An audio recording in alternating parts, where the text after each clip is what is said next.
It began, as most galactic humiliations do, with laughter. Not the charming kind, not the type shared over drinks at a human bar, but the sneering, nasal sort aliens use when they think they're intellectually superior. The Council of 12 races floated in their crystalline spires above Earth, looking down at the sandy deserts of Egypt and what they thought were quaint piles of stone. "Ruins," hissed the Vorthi delegate, a creature whose 6 tongues made even the words sound slimy. "Primitive burial markers. Decorative rocks." The laughter rippled through the assembly. The reptilian Kareth slapped his scaled tail against the floor in amusement. The insectoid Thren clicked their mandibles in mock applause. Even the stoic, gelatinous Ken burbled bubbles of amusement that rose and popped like wet balloons. All because they thought the pyramids were just tombs. At the center of it all sat Captain Elias Mercer, human liaison.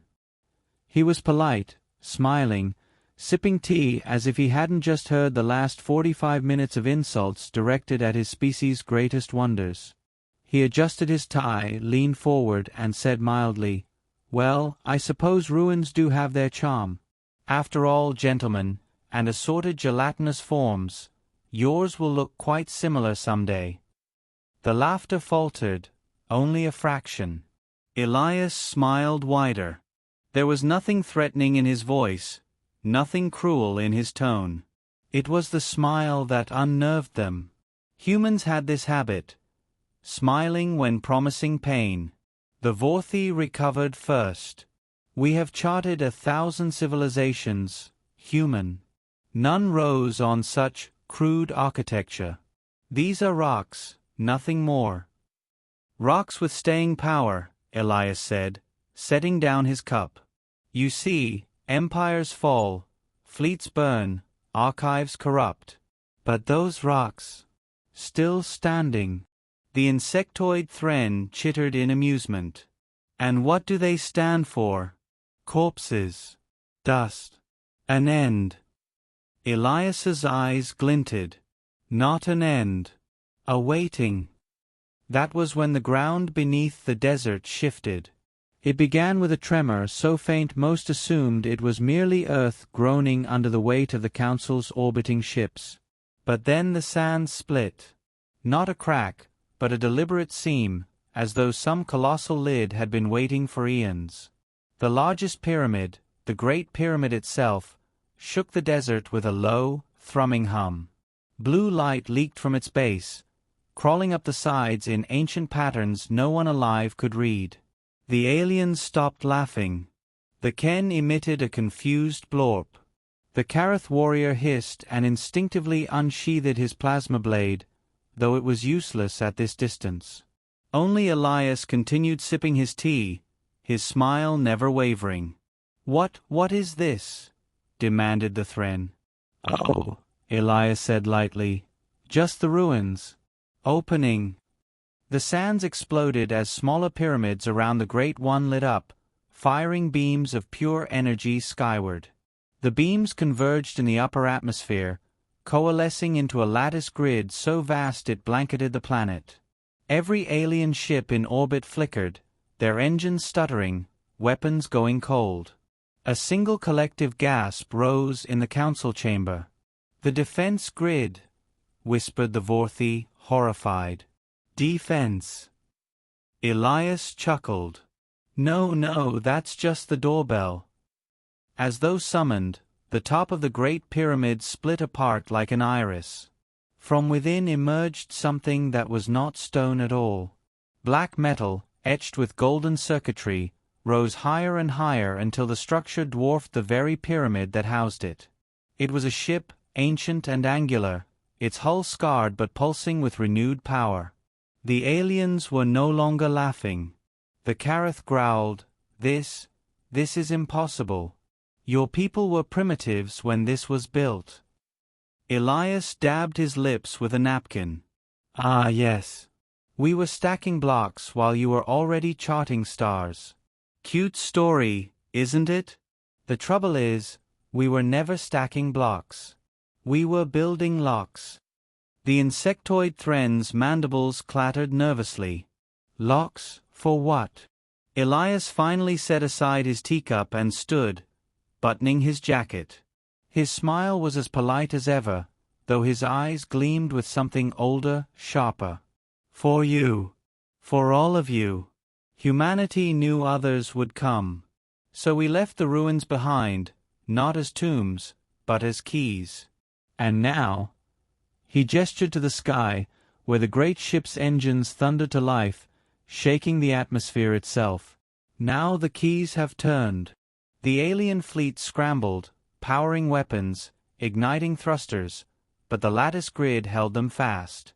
Ships that had traveled centuries across the stars now sat like insects caught in amber. Panic spread like fire. And Elias? He only chuckled softly, as if recalling a fond joke.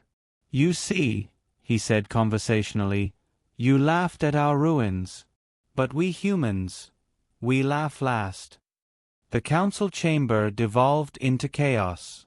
Delegates shouted in fear, translators buzzed in overlapping frequencies, and one of the Ken collapsed into a puddle of goo that quivered with panic. The Vorthes slammed their tendrils against the table.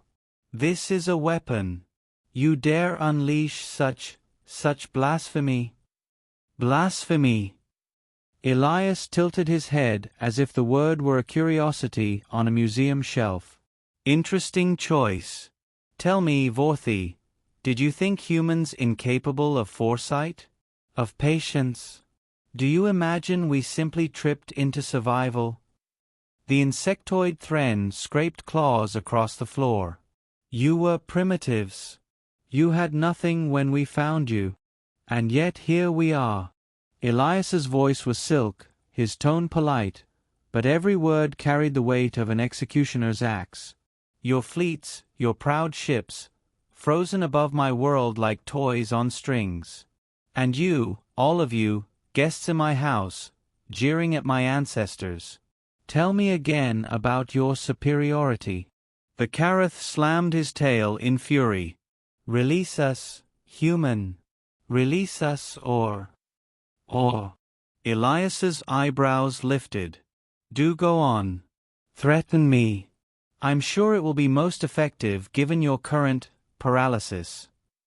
He gestured casually to the display. Alien ships thrashed in orbit, weapons trying and failing to ignite. Some attempted warp jumps, only to recoil as if striking invisible chains. The lattice grid shimmered with each attempt, brighter and stronger. What do you want? The Vorthe asked, their arrogance now melted into something sour. Eend. Elias smiled thinly. I want nothing. Humanity wants nothing. That's what you fail to understand. We are not conquerors. We are not predators without purpose. We are patient gardeners, gentlemen. And this galaxy, his eyes gleamed, is terribly overgrown. The silence was deafening.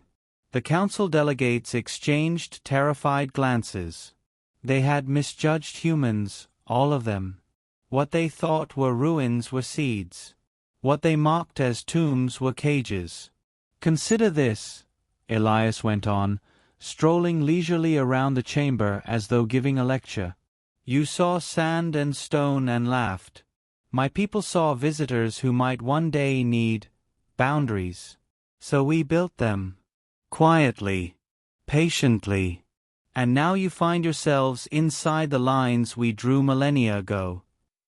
The Thren's mandibles clicked in despair.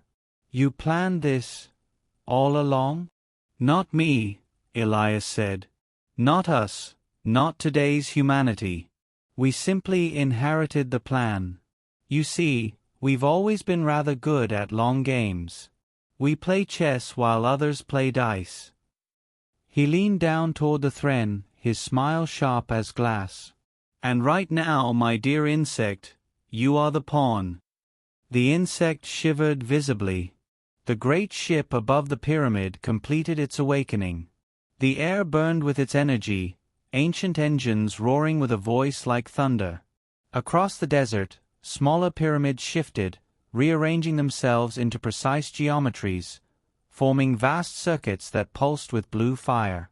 The desert itself became a machine, a planetary weapon no alien had imagined. Elias straightened his jacket. Now then, shall we discuss new terms of diplomacy? The council scrambled to agree, their earlier arrogance dissolved into fear. But Elias wasn't finished. Understand this. Humanity is polite. We are patient. We smile even when insulted. But should you mistake patience for weakness?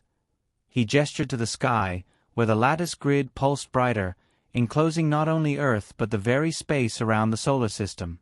Then you'll learn why predators smile. The final twist came quietly. The pyramids weren't merely cages. They were beacons. From the void beyond the system, signals answered. Ancient, coded, unmistakably human. Fleets stirred in hidden vaults across forgotten colonies. Dormant weapons lit like constellations being born.